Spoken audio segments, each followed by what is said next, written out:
பிரபஞ்ச பேரொளிக்கு வணக்கம். நம் மனம் என்பது வெறும் எண்ணங்களின் தொகுப்பு அல்ல.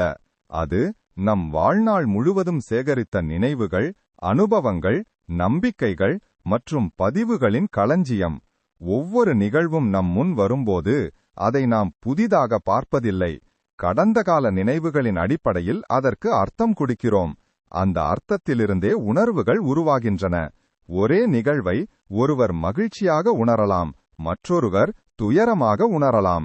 காரணம் நிகழ்வு அல்ல, அதை பற்றிய மனத்தின் பதிவு. அந்த உணர்வுகளே பின்னர் நம் வார்த்தைகளாகவும் செயல்களாகவும் வெளிப்படுகின்றன. எனவே நம் செயல்களின் பின்னால் இருப்பது நிகழ்வு அல்ல, மனத்தில் சேமித்து வைத்திருக்கும் நினைவுகளும் அவற்றால் உருவான உணர்வுகளும் தான். இதை ஆழமாக கவனிக்கத் தொடங்கும்போது நம் வாழ்க்கையை நடத்துவது வெளி உலகமா அல்லது நம் மனத்தின் பதிவுகளா என்ற கேள்வி எழுகிறது. அந்த கவனிப்பே விழிப்பு நிலையின் தொடக்கம். நன்றி.